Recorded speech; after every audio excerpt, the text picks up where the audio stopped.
Welcome to quality education classes. आज एक problem कर रहे हैं जो कि नीट 2025 में पूछा हुआ है। ये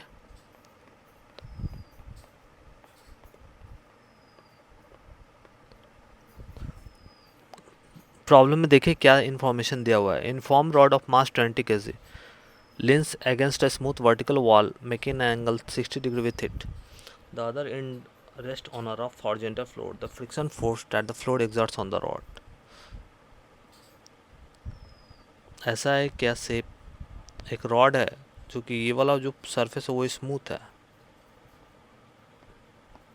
और नीचे वाले पोर्शन रॉड रफ नीचे वाला पोर्शन रफ है और ये 30 डिग्री से लीन वर्टिकल वॉल से वो 60 डिग्री का एंगल बनाते हैं। तो ये 90 डिग्री होगा और तो ये एंगल 30 डिग्री हो जाएगा। तो हमको फ्रिक्शन फोर्स निकालना है। तो यहाँ पर क्या होगा कि ये जो पॉइंट है इस वाले पॉइंट पर हमारा नॉर्मल रिएक्शन N1 एक्ट करेगा और इस वाले पॉइंट पर नॉर्मल रिएक्शन N2 एक्ट करेगा। फिर उसके बाद रॉड का जो mg है वो यहाँ एक्ट करेगा mid point of the rod and frictional force इस डायरेक्शन में एक्ट करेगा क्योंकि जब वो स्लाइड करेगा स्मूथ सरफेस से वो जब डाउन करेंगे तो ये रफ सरफेस पर राइट हैंड साइड जाएगा तो फ्रिक्शन फोर्स हमारा अपोज करेगा और जो कि लेफ्ट हैंड साइड। तो अगर हम बात करें इक्विलिब्रियम की कंडीशन की बात करें तो इक्विलिब्रियम में ट्रांसलेशनल इक्विलिब्रियम में बात करूं तो नेट फोर्स हमारा जीरो होता है। तो N2 इक्वल टू हम लोग लिख सकते हैं फ्रिक्शनल फोर्स और N1 इक्वल टू लिख सकते हैं mg। ठीक है, लेकिन अगर मैं रोटेशनल इक्विलिब्रियम की बात करूं, ये हमारा ट्रांसलेशनल इक्विलिब्रियम है। अगर मैं रोटेशनल इक्विलिब्रियम की बात करूं, rotational equilibrium then net torque हमारा क्या होता है, हमारा जीरो होता है। तो अगर मैं इस पॉइंट को A मान लेता हूँ, इस पॉइंट को B, इस पॉइंट को O, तो अगर मोमेंट A के अबाउट लेता हूँ तो क्या लिख सकता हूँ।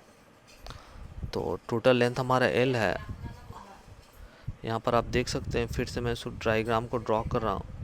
यहाँ पर mg एक्ट किया तो टोटल लेंथ L है रॉड का यहाँ से यहाँ तक और ये हमारा थीटा है। सपोज बाद में यूज़ कर लूँगा 30 डिग्री। तो ये वाला पार्ट हमारा क्या हो जाएगा L साइन थीटा और जब मिड पॉइंट पर जब यहाँ पर mg एक्ट कर रहा है उसका तो ये वाला पार्ट हमारा क्या हो जाएगा L/2। तो यहाँ से यहाँ जो ये डिस्टेंस होगा L/2 क्या हो जाएगा cos थीटा। तो मैं जब A पॉइंट के अबाउट इस A पॉइंट, ये B पॉइंट, ये O पॉइंट, ये पॉइंट के अबाउट जब मोमेंट लूँगा तो क्या लिख सकता हूँ mg L/2 cos थीटा। ठीक है, यहाँ पर एक फोर्स लग रहा था जो कि N2 था और यहाँ पर फोर्स लग रहा था N1 था। तो चूँकि N1 और फ्रिक्शनल फोर्स जिस पॉइंट के अबाउट मोमेंट ले रहे हैं वहीं से पास कर रहा है, इसलिए उसका मोमेंट वैल्यूज हमारा जीरो हो जाएगा। तो N2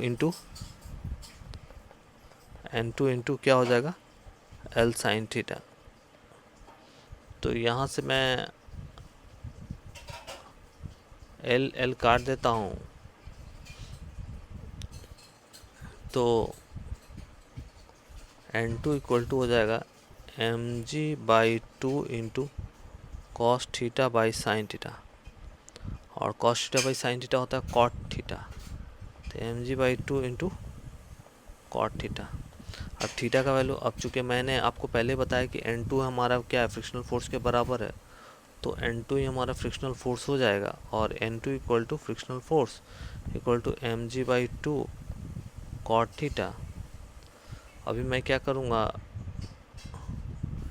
mg का वैल्यू क्वेश्चन में दिया हुआ है ऑलरेडी।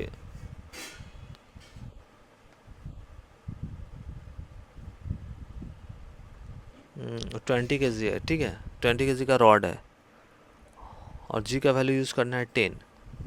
तो 20 kg का रॉड है, g का वैल्यू यूज़ करना है 10। तो 20 इंटू 10/2 इंटू कॉट 30। तो कॉट 30 का वैल्यू कितना हो जाएगा तो इधर से कट जाएगा 2 से ये 10, तो इस जगह 100 और cot 30 मतलब 1/tan 30, तो tan 30 का वैल्यू 1/√3 होता है, तो √3 ऊपर चला जाएगा, तो ये हो जाएगा 100√3। तो ये हमारा फ्रिक्शनल फोर्स होगा जो कि इतना न्यूटन एक्सर्ट करेगा बाय रफ सरफेस के द्वारा। तो यही हमारा आंसर होगा। तो फिर से मैं इसे एक्सप्लेन कर देता हूँ। अब देखिए, रॉड है जो कि 20 kg का है, लेंथ 5 मीटर दे रखा है, वर्टिकल वॉल से वो 60 डिग्री का एंगल बनाता है, जो कि वर्टिकल वॉल स्मूथ है, और हॉरिजॉन्टल फ्लोर जो है वो रफ है। फ्रिक्शन, अब जब स्मूथ वॉल से जब हमारा रॉड जो है नीचे की ओर अगर आने का कोशिश करेगा तो फ्रिक्शनल फोर्स रफ सरफेस लगाएगा। तो फ्रिक्शनल फोर्स जब रफ सरफेस लगाएगा तो किस डायरेक्शन में, तो रिलेटिव मोशन को अपोज करेगा। तो रिलेटिव मोशन को अपोज करेगा तो फ्रिक्शन रॉड का टेंडेंसी रहेगा राइटवर्ड जाना था, फ्रिक्शन एक्ट करेगा लेफ्टवर्ड। और यहाँ पर एक फोर्स नॉर्मल N1 जो कि रफ फ्लोर के द्वारा वर्टिकल डायरेक्शन में लग रहा है, और N2 जो कि स्मूथ फ्लोर के द्वारा हॉरिजॉन्टल डायरेक्शन में लग रहा है। तो हमको निकालना क्या है कि सबसे पहला बात है कि अगर ये इसको ट्रांसलेशनल इक्विलिब्रियम में रखना होगा, तो ट्रांसलेशनल इक्विलिब्रियम का कंडीशन होता है नेट फोर्स जो होता है वो 0 होता है। तो rightward force N2 equal to frictional force के बराबर हो गया, और N1 हमारा mg के बराबर हो गया। रोटेशनल इक्विलिब्रियम में टॉर्क हमारा क्या होता है, 0 होता है। अब मैं फिर से डायग्राम यहाँ पर बनाया हूँ, यहाँ पर आप देख सकते हैं फोर्स को रिजॉल्व किया, और L/2 जो टोटल लेंथ L था, उसके बाद इसका मिड पॉइंट यहाँ पर the whole mass of the body concentrated है mg, तो वहाँ से लेंथ बॉटम तक आ जाएगा L/2, तो L/2 cos थीटा यहाँ तक आ जाएगा, और L sin थीटा जो है हमारा टोटल लेंथ हो जाएगा। तो हम लोग जब यहाँ पर मोमेंट इस A के अबाउट लगाएंगे, जो पॉइंट A है, इस A के पॉइंट के अबाउट मोमेंट जब लगाएंगे तो मोमेंट हम लोग लिखेंगे mg into L/2 cos theta into N2 into L sin theta. तो यहाँ से मैं जब सॉल्व किया तो N2 equal to mg/2 cos theta by sine theta cot theta होता है, और यहाँ पर cot 30 का वैल्यू है, तो cot 30 हमारा वैल्यू हो जाएगा √3। तो √3, तो ये डेटा फिट करने के बाद 100√3 आंसर आता है। तो यही हमारा करेक्ट आंसर है।